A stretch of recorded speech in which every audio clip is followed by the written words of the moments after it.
Bienvenue sur Le Feedback, un podcast dédié à la filière expertise comptable. Et aujourd'hui, je reçois quelqu'un qui a un parcours juste incroyable. Donc attendez-vous à un épisode, mais vraiment masterclass, avec Charlotte. Salut Charlotte. Salut. Merci d'être venue jusqu'ici. Merci beaucoup. Pour partager ton parcours, on va commencer direct DCG. Et toi, tu as un parcours full alternance depuis le début. Et ça, c'est déjà incroyable. On t'écoute. C'est exactement ça. Alors pour la petite histoire...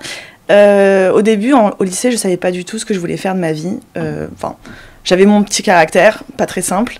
Et il se trouve que ma mère était CPE, et donc elle faisait pas mal d'orientation avec les élèves. Et me connaissant, elle savait que moi j'étais très noir ou blanc. Ça fait un peu débit et crédit, il n'y a pas trop de nuances. Donc ce qui fait qu'elle m'a dit, est-ce que ça te dirait pas de te tourner vers la compta ? Sur ce coup-là, pourquoi pas. Et puis, j'ai tout de suite vu le DCG. Ça m'a semblé plutôt intéressant. Et puis, c'était surtout hyper complet. La première année de DCG était assez complète. Et j'avais besoin d'indépendance. D'où l'alternance. Parce que je voulais gagner mes propres sous, pouvoir partir en vacances sans papa et maman, pouvoir m'acheter la paire de bottes quand j'avais envie de m'acheter une paire de bottes, etc. Donc, ce qui fait que j'ai trouvé une alternance, l'Ines Expertise à Paris. Et ça m'a permis de faire mon DCG tranquillement. Et j'ai tout de suite trouvé une alternance, et ça, c'était plutôt pas mal. Après, j'y reviendrai, mais l'alternance, dès la première année, c'est quand même assez compliqué. On se prend quand même... on se prend une claque. Parce que on passe de toutes les 6 semaines, on a au moins 2 semaines de vacances, là, à 5 semaines de vacances par an. Et c'est compliqué.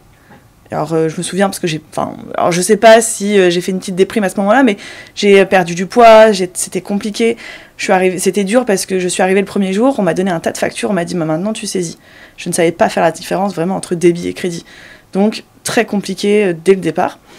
J'ai fait 1 an dans ce cabinet-là, parce que oui, en effet, j'ai trouvé un cabinet dès le départ. Et après, je suis restée en alternance toujours, mais je suis partie en entreprise dans un service comptable, dans des cinémas à Paris, MK2. Et là, pour le coup, c'était vraiment chouette parce que j'ai repris confiance en moi, justement. J'ai repris mes bases de comptabilité, j'ai pu prendre correctement les cours parce que, faut dire ce qui est, le DCG, c'est pas simple. Et du coup, alterner entre les cours qui sont denses parce que on fait des cours c'est 2 jours par semaine de cours. Donc, c'est des grosses... C'est ça, pour faire tout le programme. Donc, ça fait des grosses sessions de 8 heures de fiscalité, 8 heures d'introduction au droit. Ça fait beaucoup à digérer. Le soir, on n'a pas envie de se remettre à travailler. Après une journée de travail, on n'a pas envie de se remettre à travailler non plus. Donc, compliqué. Mais l'alternance après en entreprise m'a permis de juste souffler un peu, me reprendre confiance en moi, reprendre confiance en mes cours, en mes capacités. Et il se trouve que après pour des événements perso, j'ai redoublé une année. Mais le DCG, je l'ai fait en 4 ans et plutôt de manière assez bien. Assez bien. Et donc, ce qui fait que quand même... Moi, quand les étudiants, quand les jeunes m'en parlent, je leur dis toujours, je pense que c'est mieux de faire un DCG quand on commence direct. Je trouve que c'est d'une violence et d'une incroyable. Et je pense qu'il faut commencer l'alternance en entreprise, parce que l'entreprise, je sais qu'elle est plus soft. Elle va davantage respecter les horaires, elle va davantage accompagner, je trouve, alors que le cabinet, c'est directement plongeons dans le grand bain, tu sais pas nager, allez, hop, vas-y.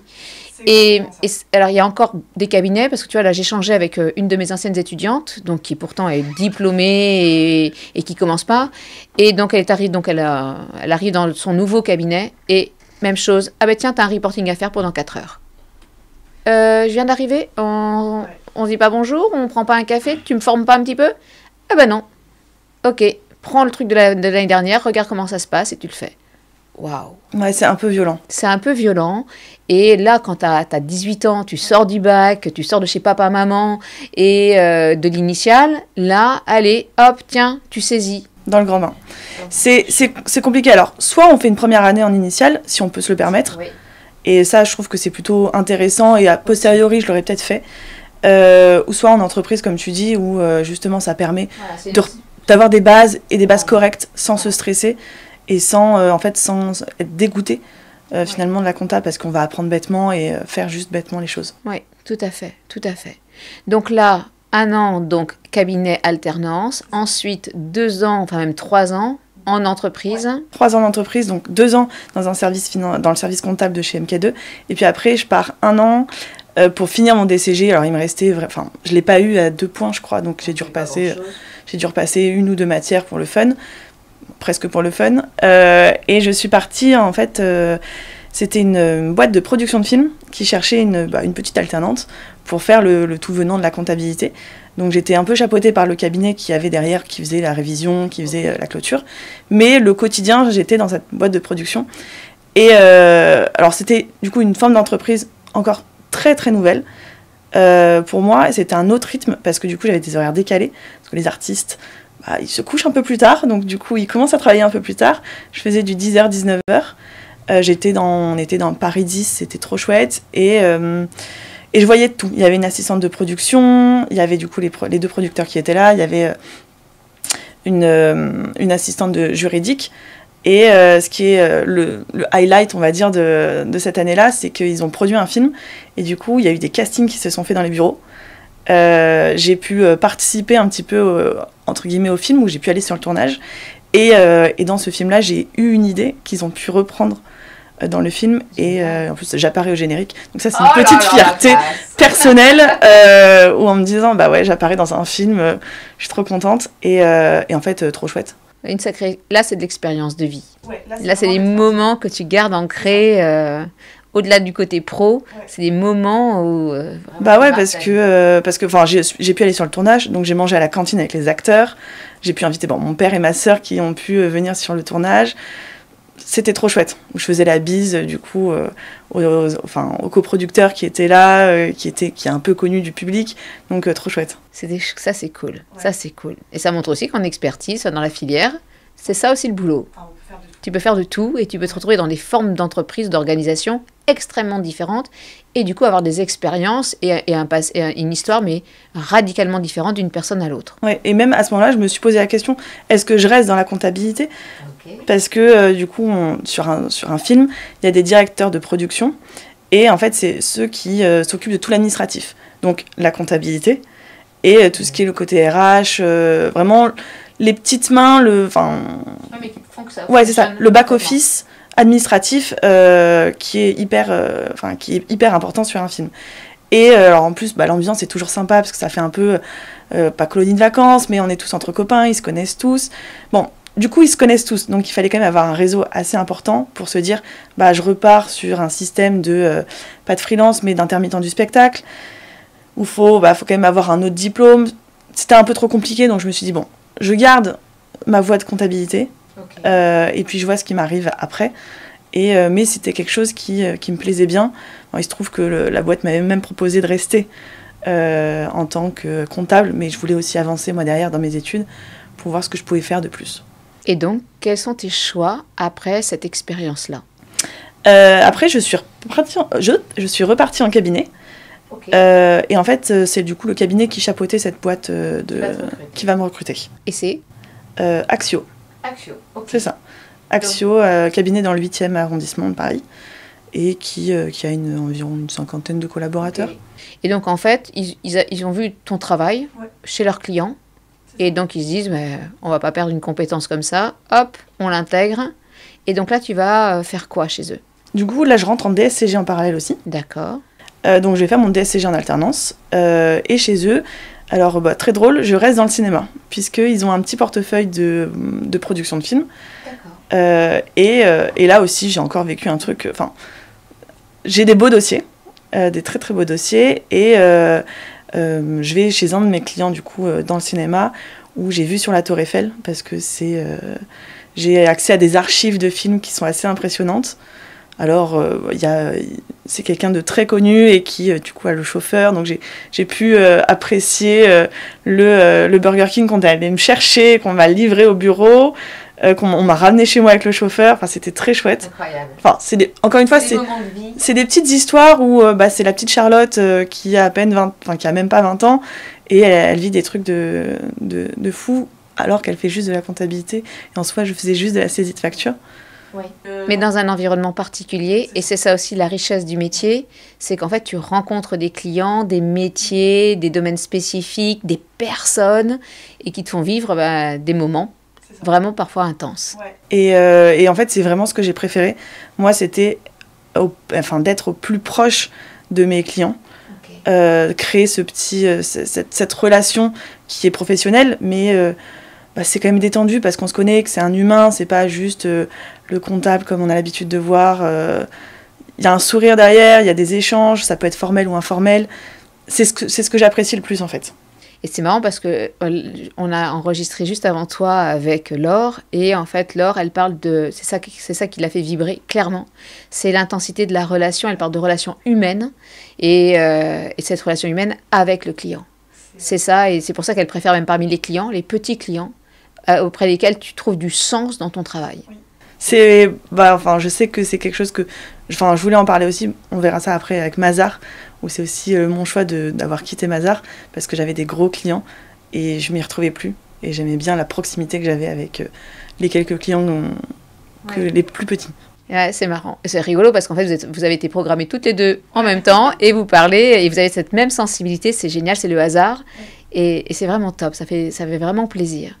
Donc là, tu vas passer tes 2 ans de DSCG dans ce cabinet, auprès de avec ce portefeuille client. Ok. J'ai un portefeuille qui mélange la cinématographie, mais on va dire, pas le tout venant, mais j'ai un peu de tout aussi à côté en termes d'activité de client. C'est 2 années qui se passent très très bien. Où on me propose du coup à la fin de ces 2 années de continuer en CDI pour derrière après m'accompagner sur le deck. Okay. Et là en fait, entre-temps, j'ai l'école, donc l'INES, qui me propose d'envoyer mon CV à l'international. Et là, ah ouais. Et là, je me dis bon, why not? Pourquoi pas? Faut le tenter. Moi je suis assez, je suis très dans ma vie professionnelle, j'ai toujours été guidée par l'opportunité. Je dis oui, de toute façon, qu'est-ce qui peut m'arriver? Au pire, j'ai un non. C'est pas... Et je reste là où je suis. C'est exactement ça. Donc je me suis dit, bon, j'envoie mon CV. S'ils regardent mon dossier scolaire, je suis pas excellente. J'ai eu mon DCG, on va dire, un peu ras le gazon. Je suis pas excellente. Oui, mais t'as ton DCG et t'as ton DSCG. J'ai pas encore mon DSCG. Ah, ok. C'est là. Parce que le DSCG, on le passe en octobre. Oui. Et en fait, on m'a demandé mon CV en janvier dernier. Okay. Donc, j'envoie mon CV, j'ai pas de nouvelles pendant 6 mois. Okay. En juin, on me dit, bon, Charlotte, il y a une entreprise aux États-Unis, Mazar aux États-Unis, qui est intéressée par ton CV. Est-ce que tu veux passer les entretiens? Bon, pourquoi pas. Pourquoi pas. Donc, on me programme un entretien. C'est très drôle parce que c'est un entretien totalement en français. Mon anglais n'est pas excellent. À l'époque, j'étais pas très bonne au lycée, j'étais pas très bonne après, parce que j'ai pas eu l'occasion de le faire. Et mi-août, on me dit, en fait, on te prend, quand est-ce que tu peux venir à New York?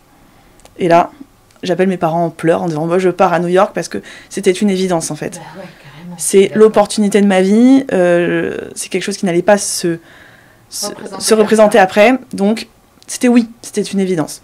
Bon, il faut aussi que derrière, je dise à mon cabinet, en fait, le CDI que j'ai signé, on peut l'annuler, parce que je ne viendrai pas. D'école demain, 10h, je suis à Roissy.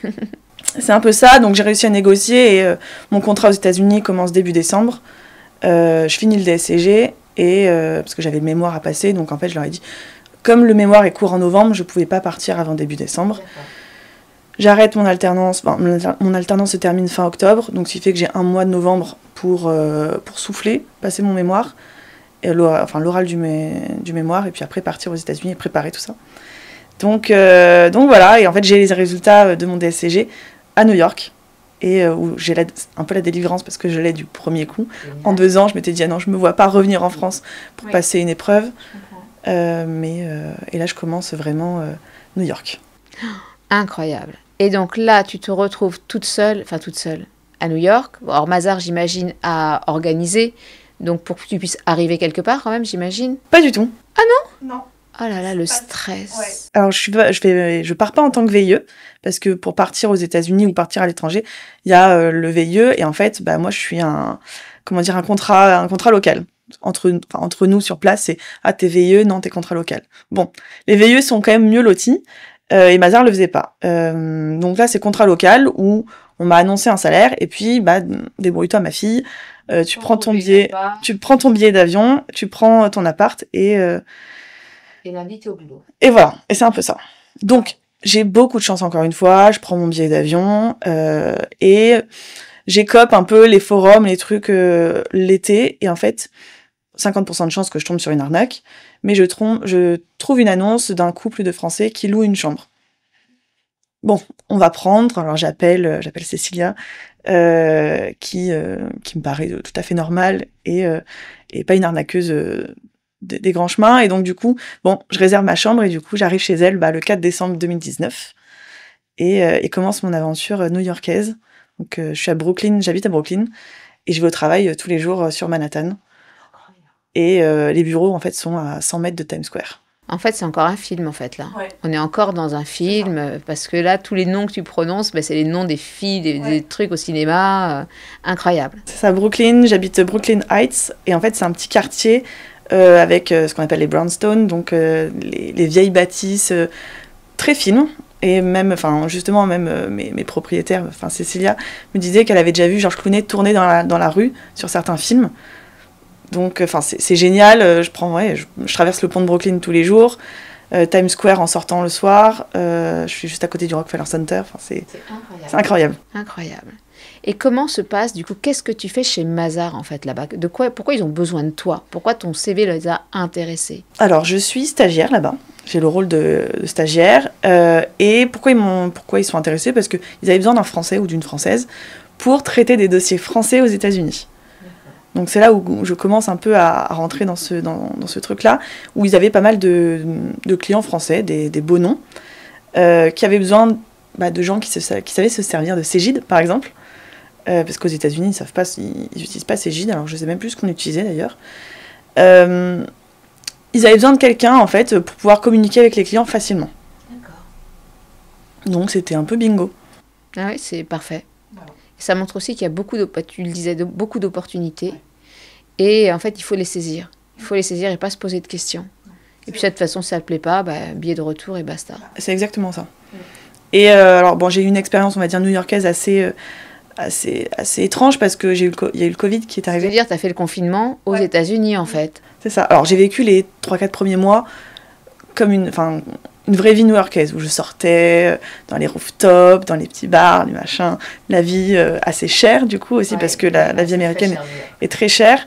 Mais j'ai vécu ce qu'on pourrait dire la vie d'Aloca, en fait. C'est vraiment ça. Et puis arrive le confinement, où j'ai beaucoup de chance, parce que Cécilia et Jean-Robert, ceux qui m'accueillent, avaient une fille du même âge. Enfin, ils ont toujours une fille du même âge, mais qui, elle, était en Europe. Moi, mes parents étaient en Europe, et inversement.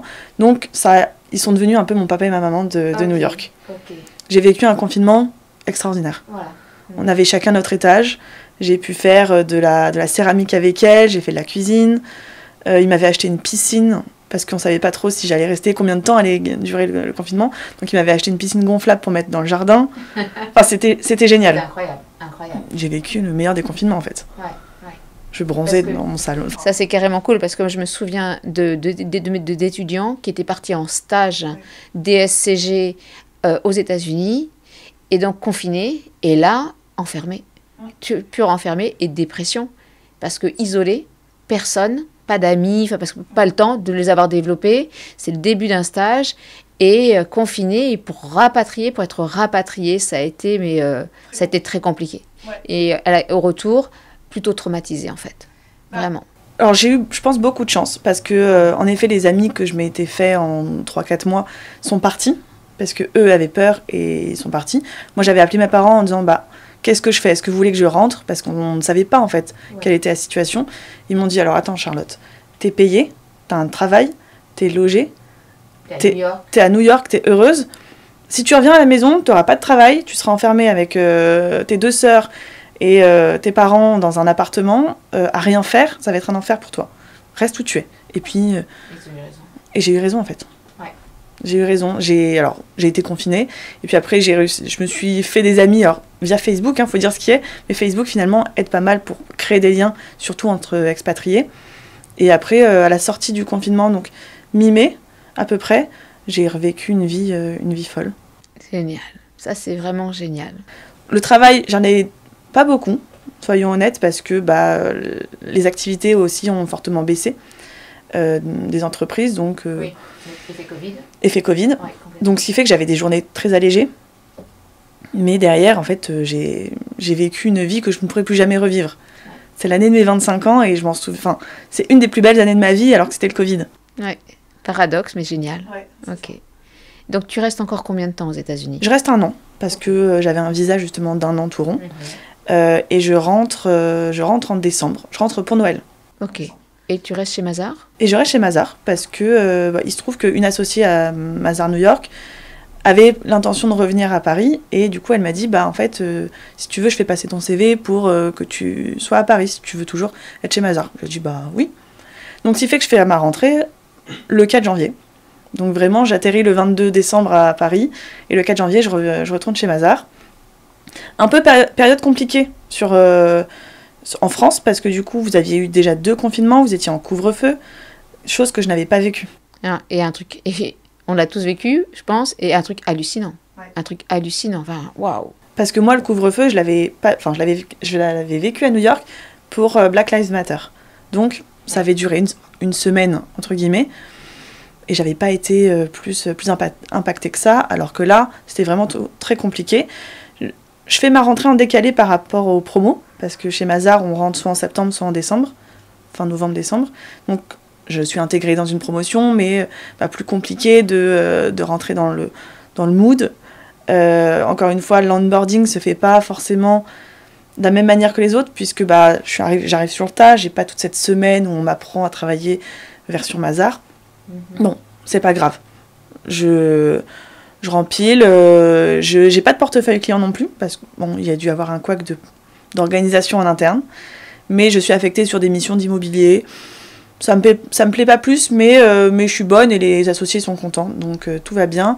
Puis septembre arrive et là tu fais ta rentrée. Là je fais vraiment ma grosse rentrée avec le reste de la promo, la 2e année, etc. Avec mon petit portefeuille, un petit portefeuille en nombre de dossiers, mais avec des beaux et gros clients. Et c'est là où justement mon expérience à New York m'a permis de reprendre ces clients parce que c'était un logiciel comptable, c'était QuickBooks, qui est très américain, qu'on n'a plus en France maintenant, mais comme je savais m'en servir, c'était une évidence que je sois sur le dossier. Top. Et là en fait tout se passe plutôt bien. Je découvre un peu le rythme de travail big et là ça commence à se passer un peu moins bien. D'accord. Parce que les périodes fiscales sont denses. Elles sont dures. Formatrice. De ce que j'en ressors de Mazars, c'est formateur. J'ai créé des amitiés incroyables. Je suis toujours en lien très fort avec les gens de ma promo. Mais j'ai eu l'impression d'avoir un petit manque d'humanité. Et on en revient toujours au même sujet, mes clients. Alors j'avais des clients très chouettes. J'avais des très grosses boîtes où on voyait que j'étais un peu que de la chair à canon, que j'étais là pour produire. J'étais là pour produire, et d'autres où j'avais une vraie relation. Ils m'avaient même proposé des postes. Et ça me plaisait vraiment, et j'avais plus ce lien, j'allais pas chez le client. Je les avais que au téléphone ou en visio. J'avais besoin d'autre chose que juste faire des reportings. Ok. Ça c'est intéressant. Enfin, vraiment, ça, je trouve que c'est vraiment intéressant. De voir à quel point, en fait, pour certains, cette vraie relation, pas juste la relation client, pas le côté marketing, en fait. C'est vraiment cette dimension humaine, cette dimension presque sociale, en fait, qui est importante et qui montre une facette, en fait, du métier qu'on voit pas forcément au-delà de la relation client, en fait, du business, en fait. C'est ça, et après, ça dépend des caractères aussi. Bien sûr. Moi, je sais que j'ai cette appétence pour aller vers l'autre. Alors, pour autant, mes parents te diraient que je suis très timide et même très casanière. Mais sur ce plan professionnel, j'aime bien parler avec les gens, c'est agréable. Et ça me manquait. D'accord. Ça me manquait, alors on rajoute ce côté-là qui me manquait, plus une période fiscale qui a laissé des traces, qui était compliquée. Et en fait, Penny Lane m'avait contacté au tout début de la période fiscale, en janvier, février. Et je leur avais dit, non, moi je suis pas bien. Là, en plus, je démarre la période fiscale. Alors, c'est aussi un peu le cercle vicieux des cabinets. On rentre en période fiscale, on va pas démissionner en période fiscale. Tu te sens quand même un petit peu responsable du contrat avec les clients et puis de tes collègues. J'imagine, tu dis, je vais pas lâcher les collègues en pleine période fiscale. Parce qu'on sait que c'est pas possible. Enfin, si tu le fais, c'est eux qui vont reprendre. C'est ça. Voilà. Et tu sais que pour eux, la charge va être, déjà qu'elle est lourde, elle va être extra lourde et tu te sens solidaire en fait. C'est exactement ça. En fait, je lâche ma quinzaine de dossiers, qui va reprendre derrière ? Bah, tu divises 15 par le nombre de personnes qui sont dans l'équipe. Puis les 3 mois de préavis, ils vont être très longs. Oui. Donc bon, en fait, en janvier, et encore, tout se passait bien. La période fiscale faisant son temps, j'étais arrivée en fait à un stade où je n'en pouvais plus. J'étais pas bien, je faisais des horaires assez merdiques, si je peux le dire. Je venais le samedi à la tour. Alors, en plus, c'était la guerre avec la Russie, l'Ukraine, donc on n'avait plus de chauffage, plus d'eau chaude. C'était horrible. C'était horrible. Et en fait, le 1er mai, j'ai vrillé. Le 1er mai, je me souviens, j'ai vrillé et j'ai dit, ok, je vais démissionner, mais je sais pas ce que je veux faire de ma vie. Et j'ai postulé à tout et n'importe quoi. Mais tu t'étais pas dit, au fait, il y a Penny Lane qui m'a contacté. Totalement. J'ai relancé Penny Lane. Bon, à côté, j'ai quand même postulé à l'SPA, j'ai postulé n'importe où. J'ai relancé Penny Lane. Et fin mai, j'étais prise chez Penny Lane. Cool. Et ça... Et là aussi, je me dis, tu vois, bon, après c'est bizarre, mais je me dis, il n'y a pas de hasard. Non. En fait, ils t'ont contacté il y a 6 mois. Oui. Voilà. Tu dis non parce que voilà, tu restes dans le boulot.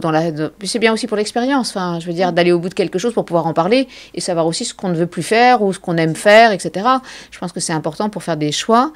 Et en fait, oui, il fallait 6 mois. 6 mois pour effectivement prendre la bonne décision, se dire ça, j'en veux pas, c'est pas mon taf, c'est pas là que je m'éclate. Et donc, du coup, je saisis une autre opportunité et j'ouvre une autre porte. Et je trouve que tu illustres vraiment ce que peut proposer nos diplômes, DCG, DSCG, c'est qu'en fait, tu peux ouvrir plein de portes en France, à l'international, en cabinet, petit, grand, en entreprise. Et en fait, t'es couteau suisse, quoi. C'est ça. On peut vraiment tout faire. Et il se trouve qu'en plus, Penny Lane, c'était il y a 2 ans maintenant, enfin presque 2 ans et demi. On connaissait, mais on savait pas trop ce que c'était. C'était peut-être un cabinet à l'époque. Bon. Ouais. Qu'est-ce qu'ils viennent faire? Qu'est-ce qu'ils proposent? Est-ce qu'ils veulent remplacer les experts comptables? C'était un peu ça. Et puis, qu'est-ce que tu vas faire exactement? Alors, j'avais un poste d'account manager. Même moi, j'avais pas trop compris ce que j'allais faire, mais j'allais plus faire de la compta. J'allais toujours rester un pied dans la compta. Et en plus, c'est très drôle parce que je viens de fêter mes 2 ans chez Penny Lane jeudi. Et ma manager, avec qui j'ai pris un verre, m'a demandé si je t'avais pas recruté, qu'est-ce que tu aurais fait? Enfin, tu te rends compte où est-ce que tu en es aujourd'hui, Charlotte, après 2 ans? Et qu'est-ce que j'aurais fait? Je pense que j'aurais peut-être repris un truc dans la compta, mais en entreprise pour avoir un truc plus calme. Je sais pas. Mais c'est une opportunité qui a changé ma vie. Hein. Et je dis pas ça parce que j'aime ma boîte. C'est vraiment, j'ai fait quelque chose de nouveau, quoi. Ouais, ça, je trouve que c'est vraiment important de trouver un endroit. Enfin, moi, je pense qu'aussi, je pourrais pas faire quelque chose pour lequel et l'organisation dans laquelle je me sentirais pas bien. Où je trouverais pas du sens ou une utilité. Je trouve que c'est vraiment puissant et c'est un puissant moteur. Ouais. Et en fait, c'est ça, c'est en arrivant chez Penny Lane, j'ai découvert plein de choses. J'ai découvert un endroit où travailler et où il fait bon travailler, bon vivre. Et ça, c'était tellement bien. Ouais. C'était presque New York. Ouais, c'était presque New York, c'est ça. C'est une autre vie, un autre mode de fonctionnement. Alors, c'est horrible à dire et j'ai pas envie de parler mal de Mazars pour autant, mais j'ai découvert la bienveillance dans le management, où j'avais un manager qui m'écoutait. Alors j'ai découvert aussi le monde un peu start-up, parce que aujourd'hui plus trop, mais à l'époque c'était encore un peu start-up. Et t'as le droit, tu viens d'arriver depuis 3 jours, t'as le droit d'avoir des idées et on t'écoute. Et moi ça m'avait un peu perturbé, tout est relatif, mais dans le bon sens, parce que je suis arrivée début septembre chez Penny Lane. Il y avait le congrès qui était 2-3 semaines après à Montpellier. Bon, on m'avait pas convié au congrès puisque j'avais que 2 semaines chez Penny Lane. Je n'allais rien apporter. Mais j'avais fouillé un peu le logiciel et j'avais dit c'est bizarre, ça marche pas bien et tout. Et j'en avais parlé à ma manager. Et pendant le congrès, j'ai une product manager, donc une chef produit chez nous, qui m'appelle et qui me dit Charlotte, j'ai un cabinet qui veut faire ça. Mais il m'a demandé ça et ta manager m'a dit que tu lui en avais parlé. Qu'est-ce que t'en penses? Comment il faudrait qu'on évolue? Et j'ai trouvé ça assez ouf de dire on appelle quelqu'un qui a 2 semaines d'ancienneté, parce que c'était vraiment ça, pour lui demander comment il fallait développer le logiciel.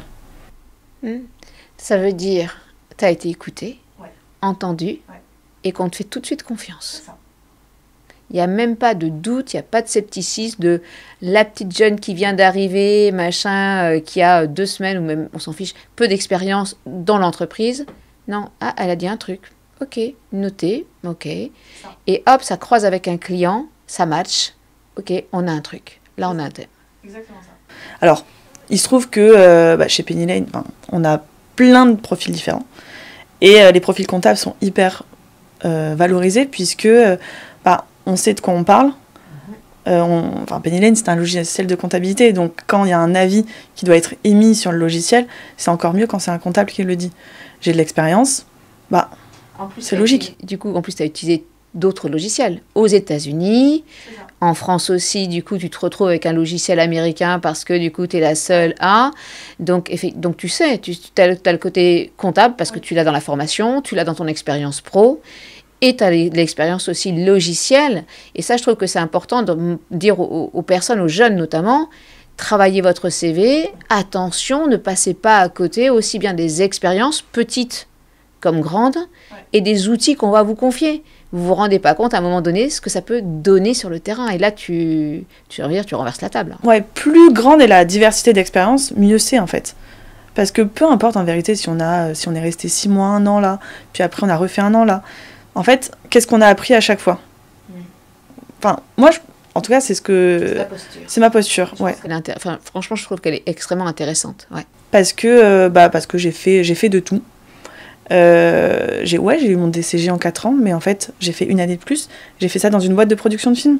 C'est génial. Une expérience de fou. Et là, c'est pour ça, parce que moi aussi, j'ai des étudiants qui valident pas en 3 ans. Et puis, il y a toutes ces personnes qui passent le DCG en vachement d'années parce qu'ils sont déjà dans le boulot et qui font 2 yeux par an, etc. Donc, effectivement, il faut du temps. Et je dis, mais souvent, ils sont désespérés. Madame et tout, vous vous rendez pas compte, je l'ai pas eu en 3 ans. Ok, alors, du coup, mais alors, franchement, j'ai envie de dire, il n'y a que toi que ça intéresse. En fait, c'est pas grave. Mais on s'en fiche. Et tu imagines quoi quand tu auras 70 ans qu'on se souviendra que ton DCG, tu l'as sorti en 4 ans. Mais on s'en fiche. Ce qui compte, c'est ce que tu vas proposer, c'est la confiance que tu vas inspirer, c'est le dynamisme que tu vas révéler, c'est ta maîtrise, voilà. Donc, reste focus. Ok, je comprends que ce soit blessant ou impactant d'échouer, mais c'est un petit arrêt, là. C'est un petit arrêt sur image. Vas-y, le film, il continue. Et continue avec le film aussi, quoi. Et puis même, les notes. Alors, c'est toujours agréable d'avoir un 16, un 17. On est d'accord. Mon DCG, je l'ai eu à 10,5. Mon DSCG, je l'ai eu à 11. Bon, il se trouve que mon DEC, incroyable, je crois que je l'ai eu à 14. Non, je l'ai eu à 12, pardon. J'ai eu à 12, mais avec un mémoire à 14. Enfin, je m'en fiche, il faut l'avoir. Il faut l'avoir. Et je pense que c'est pas parce que bien sûr, c'est toujours flatteur. Et je le comprends aussi. Moi, j'aime bien quand on me fait un bon retour. Je me dis, j'ai bien travaillé, c'est que je suis contente et tout. Voilà, ça, c'est normal. Mais en fait, ça veut pas dire. Ponctuellement, t'es bonne. Ponctuellement, t'as maîtrisé un truc. Mais ça veut pas dire que tu l'es sur 300, sur toute l'activité pro. C'est pas ça que ça veut dire. Donc, c'est juste un arrêt sur image. Et en fait, ça ne révèle pas tout ton potentiel, toutes tes capacités, toutes tes forces, du tout. Oui, je suis totalement d'accord. Puis, en plus, avec la compensation de notes, je dis pas que ça veut rien dire, mais je suis très mauvaise technique, fiscaliste. Alors là, je suis une bille. Ah, je suis contente. Je suis vraiment une bille sur ça. Et puis, je sais faire des TVA, je sais faire des liasses. C'est pas le sujet. Mais je vais pas aller creuser, ça m'intéresse pas et je suis pas bonne en fait, tout simplement, et je le sais. C'est pas ton domaine d'excellence. Voilà. Ouais. Oui, j'ai un pote qui sait très bien le faire. Voilà, donc si un jour demain on devait monter notre cabinet, c'est lui que j'appellerai, il y a pas de souci. Moi je serai là plus côté RH, côté commercial, parce que du coup j'ai ce petit bagou que j'aime bien. Et ça c'est cool parce qu'aussi ça montre que dans le filière expertise, t'es pas forcément comptable, t'es pas que comptable. Voilà, là tu démontres vraiment autre chose et voilà, on peut faire largement autre chose et s'éclater parce qu'on fera pas tout en ne faisant pas de la compta. Oui. Mais en plus j'en discutais avec un expert comptable récemment à Comptatech lors de notre événement, j'ai pu en manger avec des experts comptables que j'accompagne et il me disait mais en fait demain quand tu montes un cabinet, tu peux pas monter un cabinet avec le même expert avec 3 fois le même expert comptable. Il va falloir quelqu'un qui va être technique. Il va falloir quelqu'un qui va qui va avoir son appétence sur le social, d'autres sur tous les outils informatiques, etc., ou la fibre commerciale. Parce que aujourd'hui, si on regarde vraiment les études de comptabilité, on ne sait pas faire de commerce. Hein. Non. On ne sait pas faire de marketing. Non, c'est pour ça que l'année dernière, j'ai lancé Market Ton Câble, parce que je me suis dit, mais effectivement, C'est important. Enfin, il n'y a pas de raison que ces entreprises-là, que sont les cabinets, ne fassent pas de marketing, enfin. Toutes les boîtes en font. Un expert comptable, c'est aussi un chef d'entreprise. Oui. Et du coup, bah, tu t'associes, d'accord, mais essaye de t'associer avec des personnes différentes. Si toi, tu sais que tu es forte dans ça, bah, fonce là-dessus, mais entoure-toi des gens qui savent faire autre chose. Autre chose, ouais. Et bah oui, c'est une évidence, en fait, quand on y réfléchit. Ouais, ça c'est vraiment génial et je pense que ça va plaire à beaucoup de jeunes qui se disent « Ah, mais moi, je me vois pas comptable. » Mais attends, t'inquiète, l'expertise, c'est pas que comptable, c'est tellement de choses possibles, tellement de métiers, tellement d'endroits, tellement de clients, tellement d'outils. T'inquiète, tu vas pas t'ennuyer. Non, il y a plein de choses à faire. Il y a plein de choses à faire et il y aura même plein de choses à faire encore dont on n'a même pas idée. Certainement. Ça, j'en suis persuadée. Mais voilà, donc pour en revenir à Penny Lane, je suis arrivée chez Penny Lane, donc j'étais en plein stage deck en plus, avec des trucs perso à côté qui étaient pas fun, donc Penny Lane m'a vraiment donné un nouveau souffle. Génial. Je me suis remise dans le deck, enfin j'ai fini mon stage deck avec Penny Lane, et avec une collègue en plus sur place, on a eu notre attestation de fin de stage en même temps, et donc on s'est motivés à passer les écrits et le mémoire. Donc j'ai fait 1 an encore un peu la tête dans le guidon pour le sortir. C'est ça. J'ai fait les cours à l'ENOS pour préparer le deck. Derrière, j'ai écrit le mémoire. Donc j'ai passé une année de boulot. Et là, je respire enfin. C'est cool. Félicitations d'ailleurs. Merci. Ouais, vraiment. C'est une bonne chose de faite. Oui, c'est ça, je suis d'accord. Et c'est marrant parce que Laure, c'est pareil, c'est ce qu'elle disait. C'est une bonne chose de faite. Il fallait que ce soit fait et que ce soit terminé. Je voulais pas le traîner pendant 10 ans, ce truc. Voilà, donc on est dedans, on le finit et voilà. Une bonne chose de faite. Alors, je dis pas que je vais repartir en cabinet. Je dis pas que je vais monter mon cabinet. Mais c'est toujours une corde de plus à mon arc. Et si demain je veux faire ça, je peux le faire. Et est-ce que tu crois que par rapport à Penny Lane, enfin dans le cadre de ton activité chez Penny Lane, est-ce que tu ne penses pas que si ça renforce ta voix, de se dire, ah là on est en train de discuter par exemple d'une problématique d'un client expert, ah vous êtes expert comptable, donc ah ben tu me comprends, tu vois de quoi je parle, enfin du coup ça donne encore plus de légitimité, je trouve, non? Totalement. Alors moi aujourd'hui chez Penny Lane, ce que je fais, c'est que j'accompagne les cabinets d'expertise comptable dans leur transition vers Penny Lane. Donc tout ce qui est organisation. Je fais pas les formations, je fais pas le support, mais vraiment la conduite du changement. Mais ce qui fait que quand je leur dis que je suis, quand je leur dis que je suis stagiaire expert comptable ou même que je viens d'être diplômée, ils se détendent. Ils se détendent parce que on parle le même langage. Voilà, je suis avec un collègue, un confrère. On parle le même langage. Alors je suis pas un atout marketing pour Penny Lane parce que y a beaucoup de gens qui sont pas diplômés, il y a beaucoup de gens qui sont tout aussi efficaces que moi. Chez Penny Lane, mais moi j'avoue que j'ai ce truc là, donc ce qui fait que hier encore j'étais en visio avec un cabinet où on parlait guide de révision et tout, et il me dit bon il faudra mettre mon guide de révision que j'ai sur mon ancien logiciel, il faudra le mettre dans Penny Lane. Charlotte, est-ce que tu pourras regarder pour voir s'il manque des choses, ou toi comme t'es diplômée tu sais. Ouais. J'ai trouvé ça drôle, alors bon ça va être un petit peu plus que ce que je suis censée faire de base. Mais pour lui, ça le rassure. Ouais, il se dit, attends, elle va pouvoir checker, elle sait de quoi elle sait, elle va peut-être voir un truc que je vois pas et qui est super important en tant qu'expert comptable. C'est ça. Ouais, où les collaborateurs ont des questions sur l'outil. Ah je sais pas faire une CCA dans Penny Lane. Je sais ce que ça veut dire CCA. Ouais. T'es pas obligé de me l'expliquer. Voilà. Ouais. Donc, c'est un plus. C'est un plus et pratiquement ça me sert à rien chez Penny Lane. Ouais. Mais c'est toujours ça. Après, moi, je me dis souvent, tu crois que ça te sert à rien, maintenant, aujourd'hui, à cet instant. Sauf que dans X temps, je sais pas quand, tout d'un coup, tu dis, ah ouais, mais carrément. Oui.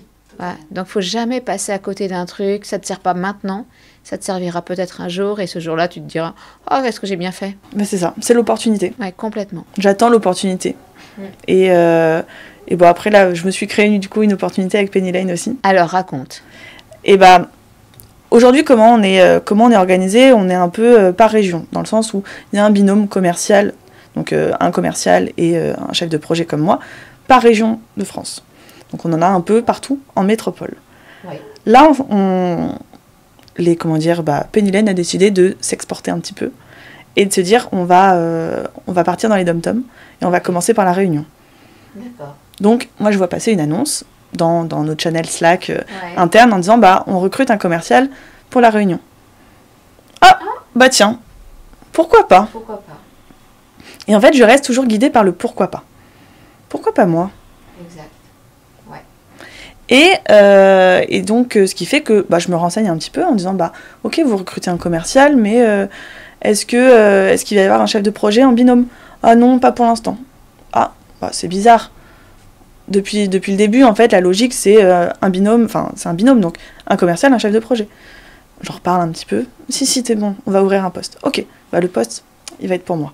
Alors, je passe des entretiens. Bien sûr.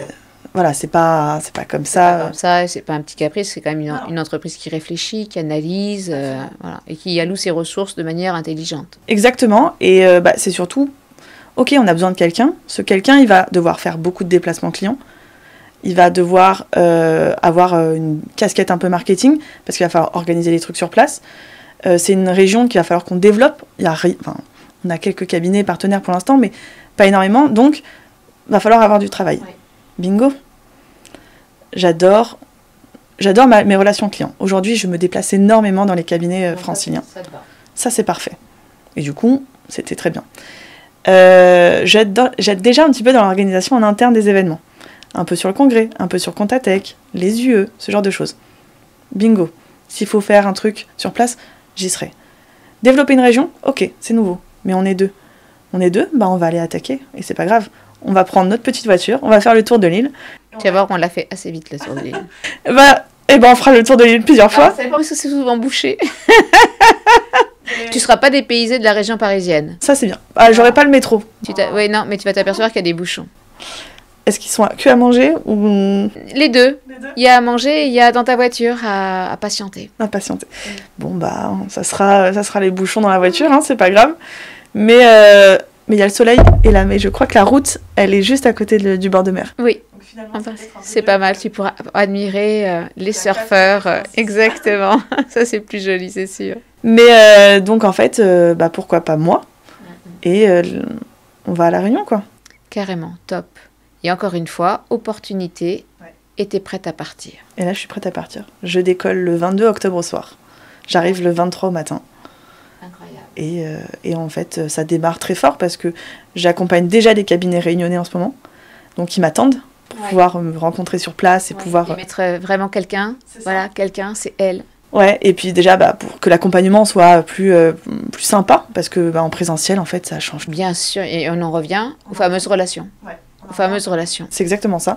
Et puis, en plus, on démarre très vite parce qu'il y a le congrès régional qui est en novembre à La Réunion. Ah, c'est parfait. En fait, c'est une super synchro. Parce que là, tu vas avoir cette présence physique à un congrès. C'est une belle coordination, un bel alignement des planètes, en tout cas. En fait, tout s'aligne. Et cette année, c'est un peu l'année des 30 ans où j'ai eu mon deck, j'ai fêté mes 2 ans chez Penny Lane et je déménage à La Réunion. Et je trouve ça assez fou. C'est génial. Bravo, en tout cas. C'est un beau parcours. Et je trouve très, très inspirant. Parce que ça montre... là, tu viens de montrer qu'en fait, aux jeunes, je pense qu'il y a tellement de choses possibles. C'est pas possible que tu trouves pas ton compte dans la filière. C'est pas possible. Impossible. Là. Et tu montres en plus que tu n'avais pas de réseau à l'origine, parce que c'est pas avec ta mère CPE qui, bien sûr, voilà, t'as pas de réseau. Et en fait, c'est pas grave. Ah oui, tu trouves un cabinet, ça marche, voilà. Tu t'installes, ça peut être stressant. Je rebondis dans une boîte, elle fait du cinéma, et hop, et les choses s'enchaînent. Donc, sois positif. Et je pense que tu es quelqu'un d'extrêmement positif. Ouais, j'essaye de voir le positif. Mais alors, en plus, le monde est petit. Et ça, faut pas l'oublier. Et chose très drôle, aujourd'hui, en Ile-de-France, j'accompagne Axio, le cabinet chez qui, j'avais démarré mon DSCG, qui se tâte peut-être à passer sur Penny Lane. Et là, je les accompagne dans cette phase de pilote. Et c'est là aussi où tu dois toujours faire attention, je pense, aux relations et à la qualité des relations, même quand tu t'en vas. Oui. Parce qu'effectivement, là, c'est clairement un atout pour Penny Lane et pour toi, avec Axio, parce que du coup, il y a une histoire qui s'est créée. Et comme elle s'est bien passée, c'est beaucoup plus facile ensuite pour la faire continuer vers un autre chemin. C'est clair. Et donc, il faut penser à travailler le réseau. Je le dis souvent, le réseau, c'est super important. Et ton réseau, tu le crées très, très tôt, en fait. Donc, il faut que tu l'entretiennes, il faut que tu le fasses vivre, il faut que tu le développes et que tu prennes soin des relations parce que tu ne sais pas où elles vont t'emmener. Non, pas du tout. Et puis, mais même Mazars dans le même sens. Je déjeune parfois avec mes anciens managers de chez Mazars. Et Mazars est passé sous Penny Lane. Mazars est en train de passer sous Penny Lane, en effet. Et au congrès, j'étais ravie à chaque fois de voir les associés que je connaissais pour leur claquer la bise et puis après faire la fête ensemble. Oui. Et qu'on ne confond pas le fait qu'il y ait une activité caractérisée par la période fiscale et le fait que, en fait, tu es quand même dans une structure avec des personnes avec qui tu as partagé, tu as développé ton expérience, tu as partagé des moments privés aussi, qui font partie de l'esprit. Moi, j'ai plusieurs étudiants, notamment dont un qui est chez Mazars, je crois, depuis son alternance, qui a toujours pas quitté Mazars, et c'est Julien Wang.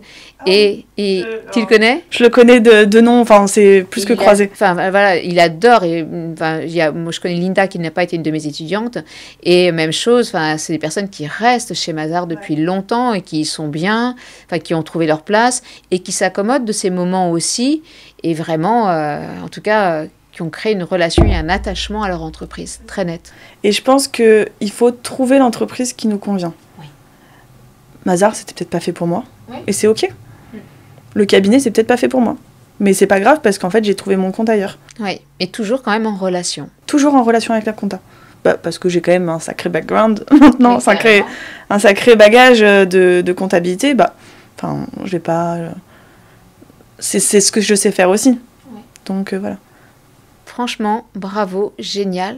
Tu as un parcours impeccable. Merci.